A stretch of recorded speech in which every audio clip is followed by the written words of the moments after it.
The 2024 ATP season was interesting to say the least, but as Rafael Nadal would say, what happened in 2024 happened. Now here we are in 2025. I wanted to hop on really quick and give my prediction of what I think will go down on the men's tour this year. Hey, I'm Christian Basnight and welcome to Christian's Court, where I cover tennis from all angles. If you haven't yet already, make sure you subscribe and click the notification bell so you're notified whenever I post my reaction to this ranking and prediction list at the end of 2025. So 2024 was marked by the dominance of Jannik Sinner and Carlos Alcaraz at the majors, with both young guns winning 2 majors apiece. But will they maintain this chokehold on the majors again this year? Predicting our 2025 men's singles slam champions, I have Jannik Sinner first, successfully defending his Australian Open crown. The big conversation, I think, will be whether Carlos Alcaraz will be able to achieve the career slam and make history by becoming the youngest man to do so at 21 years old. And he has made it clear on multiple occasions that this will be his big goal for 2025, is winning the Australian Open. So I think he's going to be extra determined to do well down under. Despite him never progressing past the quarterfinals, I think it is very doable for Alcaraz. He just did not really play that well last year in the quarters against Zverev.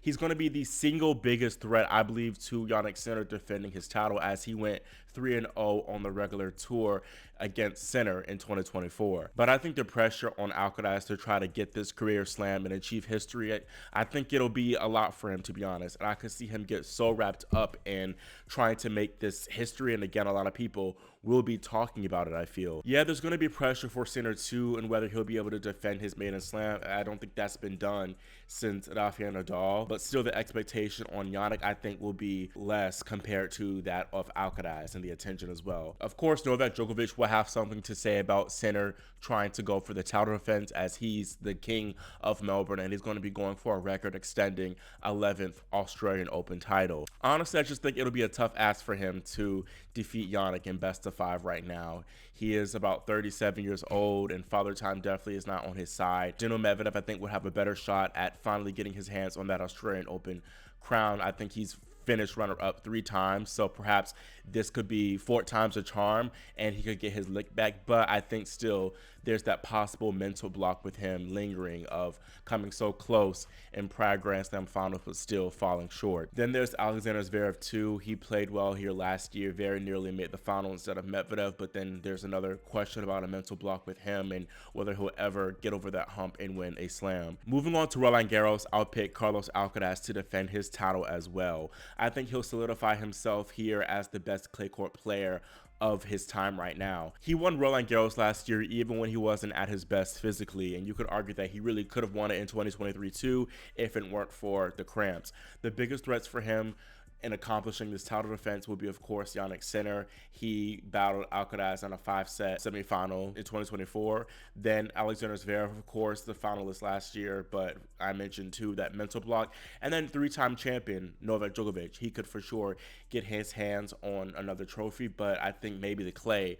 I don't know if it'll hurt him or help him, but still, I'll have him not really winning this, of course, because of, again, the best of 5 and the age dynamics. And then for Wimbledon, I will be having Jannik Sinner reign supreme at the lawns of SW19. I think grass suits Sinner's game very well. He won Halle this past season, and he fell in the quarterfinals of Wimbledon to Daniil Medvedev, although you could argue that Sinner just was not at 100%, so that was a factor for sure. Alcaraz will be the 2-time defending champion, but Sinner has beaten Carlos here at Wimbledon, I believe in 2022, so I think he can for sure do it again. Djokovic, again, a threat here. And same with Medvedev, too. I think Medvedev could also play well on grass. But to give some names I haven't mentioned yet, Hubert Hurkacz, I think he's a semifinalist from 2021. I wouldn't be surprised if he had a big moment here and at least made a final. And then also, Giovanni Impeci-Pedicard probably has the biggest, best serve on the tour right now. He made the Wimbledon 4th round this past year, and I expect him to improve even more in 2025. So why not with that big booming serve on the grass? He can for sure, I think, sneak through and go deep and perhaps maybe even win the title at Wimbledon. And then finally, for my US Open champion, I'm going to go with Daniil Medvedev. Of course, he won this title, his only slam title, in fact, in 2021, and he is a 2-time finalist, coming runner-up in 2019 and 2023. I just have this feeling that Daniil Medvedev will first have a much better season, or at least a better season than he did in 2024. And I think that this might be the year that he finally gets his hands on that highly long anticipated second slam singles trophy. The biggest threats for him, I think, of course, will be the defending US Open champion Jannik, as well as Carlos Alcaraz, who won the title in 2022. Also, Novak Djokovic, although for some reason the US Open has not been his best performing slam, even though it's on hard court.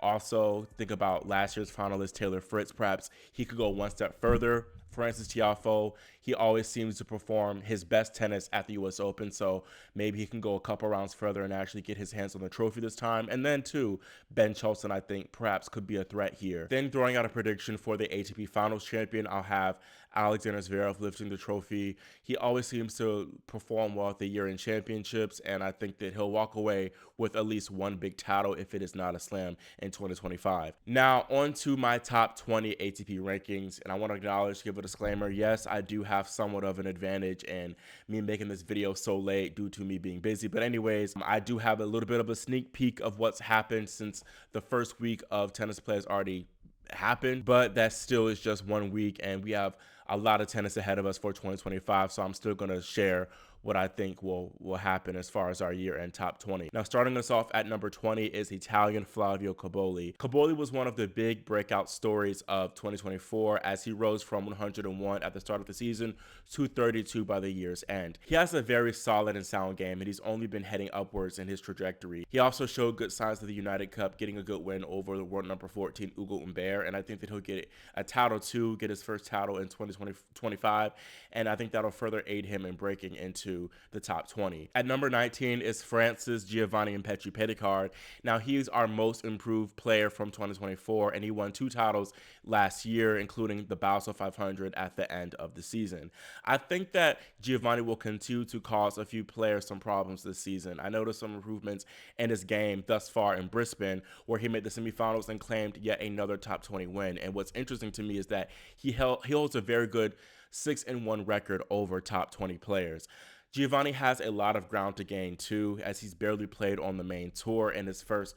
Giovanni has a lot of ground too to make up and gain even more points and build his ranking even higher, as he barely played on the main tour in the first half of 2024. Next, at number 18 is Karen Khachanov. Khachanov has finished 5 out of his last 7 seasons inside the top 20, and I don't see that changing for the 28-year-old. Karen ended his 2024 very strong with a title in Almaty, and then he also made the finals in Vienna and the semifinals of the Paris 1000 tournament.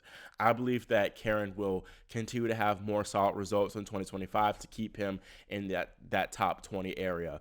Number 17 is American Ben Shelton. I'll have him rise 5 spots to this spot. Ben had a pretty solid 2024 season.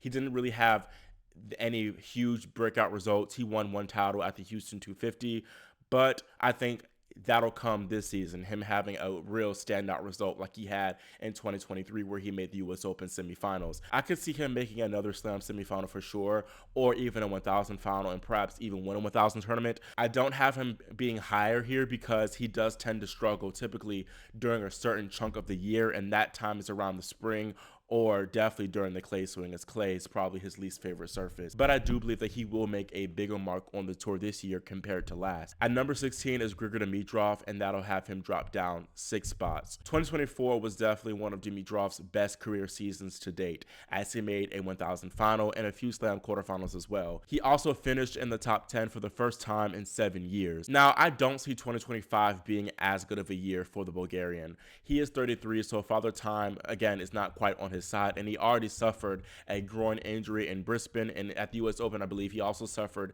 an injury, so I can see injuries being a big factor in preventing Dimitrov from continue to rise or maintain that top 10 ranking or even level. At number 15 is Arthur Fils. That'll have him go up 5 spots. The Frenchman notably had a lot of success at the 500 level in 2024, as he won 2 titles there. I think 2025 though is when he'll make more strides at the 1000 level at least. Arthur has a decent opportunity to gain even more points too, as he didn't necessarily perform that great in the early part of the year last year. If he has solid runs at the Australian Open, the Sunshine Double, I think he'll put himself in a great position to crack top 15, which obviously I think he will. Then at number 14 is Czech Tomáš Machač.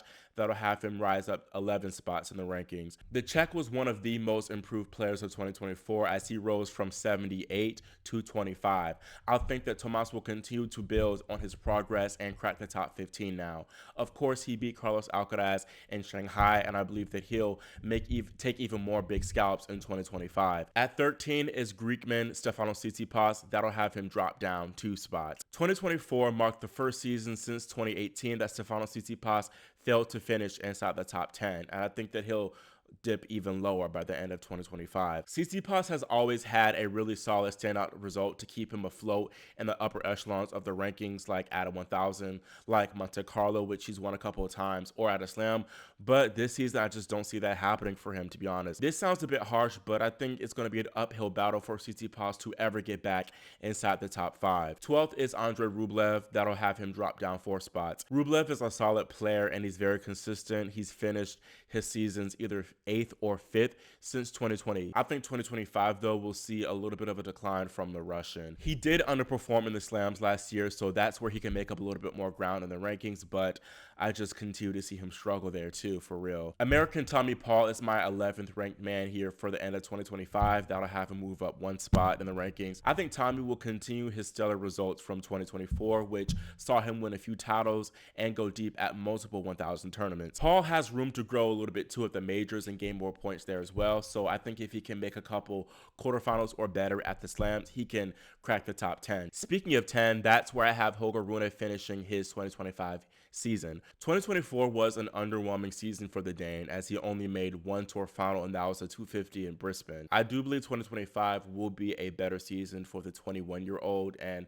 I just feel like he's simply too talented to not improve and just not get better. 9th is Aussie Alex de Minaur. 2024 was de Minaur's best season of his career by far as he qualified for the Nitto ATP Finals for the first time and he made 3 slam quarterfinals. I see Alex having similar success in 2025 barring any serious injury. Number 8 is Casper Ruud.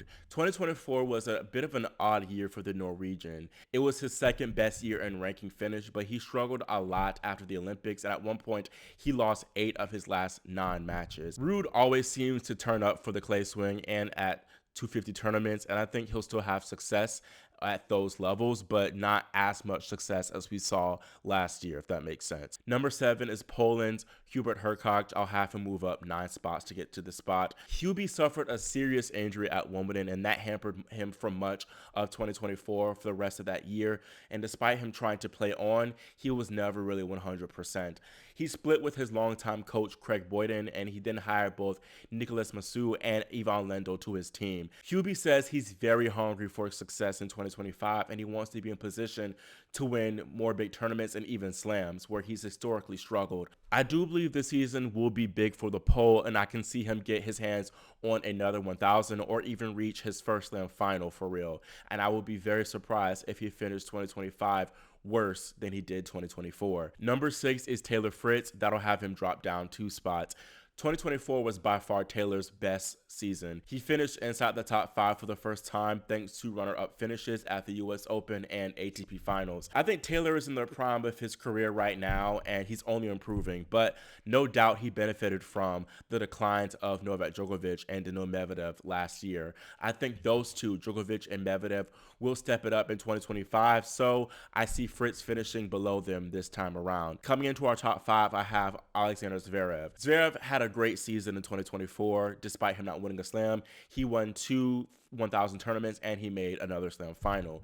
He also just played a lot of matches, and that's why he finished above Alcaraz, despite Alcaraz winning 2 slams. I think that he'll have another solid top 5 season, but I don't picture him finishing top 2 again. He'll need to win a slam in order to do that, and I just don't see it for him in 2025. At number 4 is the Joker, Novak Djokovic. I have him rising up 3 spots back inside the top 4. Despite that Olympic gold medal, 2024 was a very underwhelming season for the Serbian. for his standards at least. It was his first year since 2017 where he did not take home a slam. The Olympics was his only title. Novak left a lot of points out on the table too, as he missed multiple 1,000 tournaments and the ATP finals where he was the defending champion. Nole does say that he plans to play more tennis this year, which I think will see him naturally rise in the rankings, but I still don't have him taking home a slam, so I'll keep him at number 4 in the world. Number 3 in the world, I feel, will be Dino Medvedev. Now, as I mentioned earlier in this video, Medvedev did struggle a lot in 2024, and it was the first year where he did not take home a title since 2017. He did make 2 finals, which were at the start of the year, the Australian Open and Indian Wells, but he struggled a lot against Jannik and Carlos Alcaraz,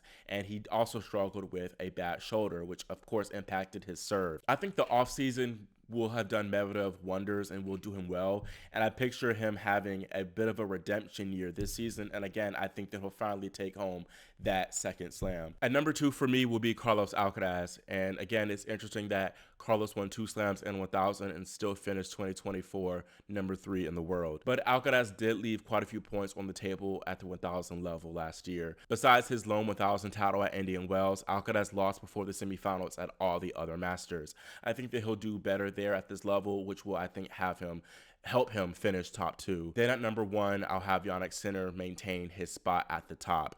Jannik was the undisputed player of the year in 2024 with 2 slams, the ATP Finals title, and then 3 Masters 1000 titles too. I think he'll continue this great form in 2025, which is why I'll have him winning 2 slams yet again. I think the biggest issues for me with him will be injury, as he is kind of injury prone. He had a couple of injury problems last season, and then of course the impending possible doping suspension. WADA did appeal the ITIA's decision, and I wouldn't be surprised if they forced Sinner to sit out a couple of months, which of course would hurt him and his ranking and maybe his tennis as well. But even if that happens, I still think that he'll finish number 1 in the world. Now, time to address the snubs that I left out of the top 20. I'll first start with Frances Tiafoe.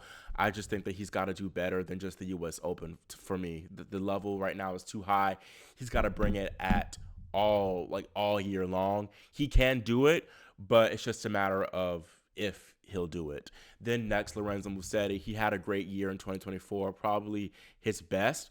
And I can see him improve a little bit more. I think this might be one of the bigger snubs here. Then Felix Auger-Aliassime, he finished number 30 in the world, and it was one of his most disappointing seasons.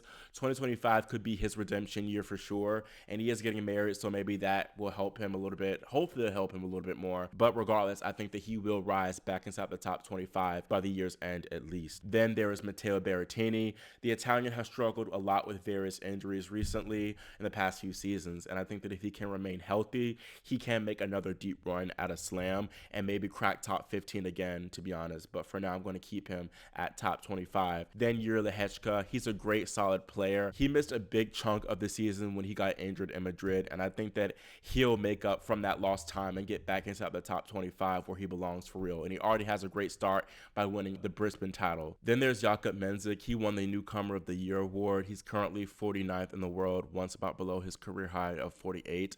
I wouldn't be surprised if he finished top 25. He seems to be on an upward trajectory, and 2025 might even be a better season for him than 2024.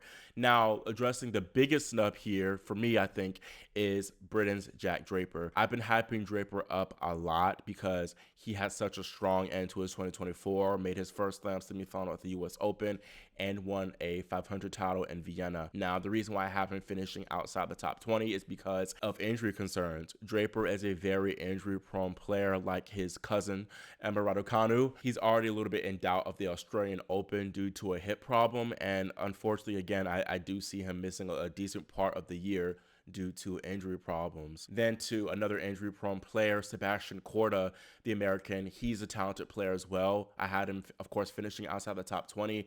He underwent elbow surgery towards the end of 2024, and he did withdraw from Brisbane. I think he has the potential for sure to finish top 20 or higher, but due to, again, injury concerns and potential for further injury, I'll have him finishing top 30. Now time to predict the winners for the ATP Awards. I think for Newcomer of the Year, that'll go to João Fonseca. He could get Newcomer or Most Improved, but I guess Newcomer, he's 18 years old and he's been the talk of the town right now. Not only is he the next gen ATP Finals champion, but he just took home a challenger in Canberra, and he could be amongst the likes of the next big great stars in the coming years. But if it's not him, I'll say Leonard Tien. He is 19 years old, and I think he's a great solid lefty too. He actually finished runner-up to Fonseca at the ATP Next Gen ATP Finals, and I wouldn't be surprised if he was newcomer of the year as well. I'll talk more about possible breakout stars in an upcoming video coming in the coming days. Next, for Comeback Player of the Year, I have 3 players in mind for that award. First, Aslan Karatsev.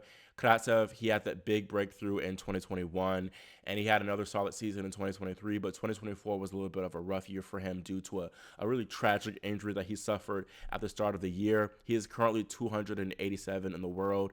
I just feel like he's too talented to be that low, and I see him having a rise at least back inside the top 100. Then next, Kenny Shikori. He started this year 106 in the world. He had a great start to the season already, making the Hong Kong final, and I think that he'll have more great results in store for 2025, barring any injury. And then finally, Riley Opelka. He came into 2025 ranked 293rd in the world. Like Nishikori, he made a final at the start of the year in Brisbane. He defeated Novak Djokovic, of course, in the quarterfinals there. And with him being ranked so low and him having that huge asset to serve, I would be surprised if he didn't finish top 100 at least in 2025 by the year's end. Next, for most improved player, I have 3 names in mind for that. First, Arthur Cazaux. He had a decent showing at the Paris Masters. He upset Holger Rune at the Australian Open in the second round there, I believe. He's a great, talented player, and I think that if he continues to, again, remain injury-free, because he's had injury problems in his career, he'll have a rankings rise. Also, Bu Unchalkete, he kind of burst through at the Asian swing towards the end of 2024 and making the Beijing semifinals, where he upset Andrei Rublev en route. He's a great, solid player. I can continue to see him rise in 2025.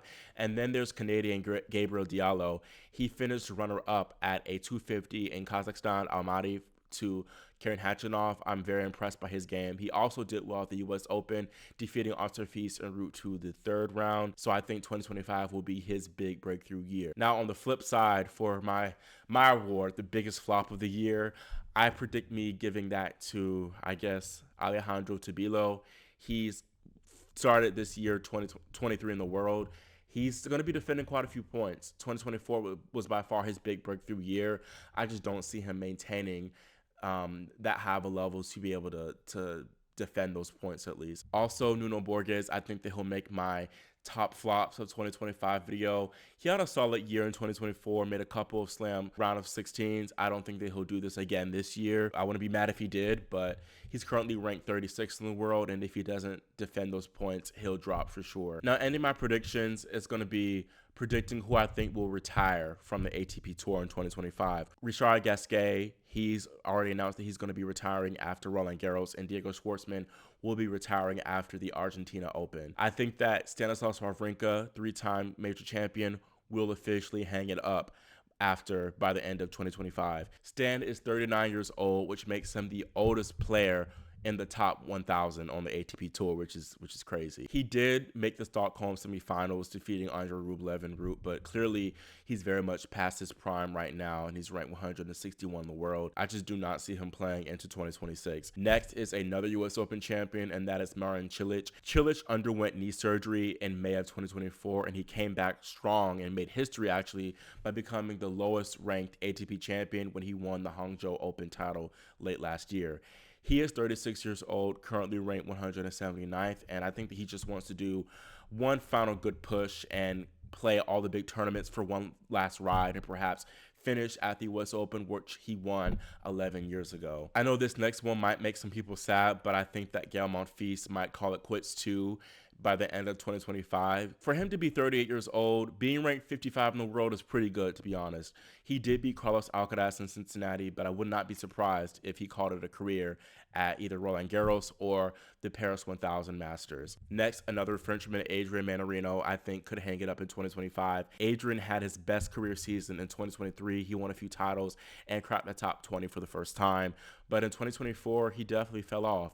It was one of his worst seasons to date, and I think, honestly, he's probably tired after peaking in 2023. He lost 3-0, in fact, to the world number 530th at a challenger like last week too. Then lastly, I think Italian Fabio Fognini will retire. He is 37 years old. He has had little success on the main ATP tour lately. He can still beat solid players from time to time. He beat Ruud at Wimbledon, but he's definitely past his prime, which is probably 2019, where he won his first and only 1,000 title in Monte Carlo. Now, that's all I have for my ATP 2025 predictions. Let me know in the comments what y'all think about them, and feel free to drop your own predictions too. I'll respond to them, or at least respond to as much as I can. Again, make sure you subscribe and click the notification bell so you're notified whenever I post more tennis updates throughout the 2025 season on the ATP and WTA tours. Thank you all so much for watching and for your support, and I'll see you all next time here on Christian's Court.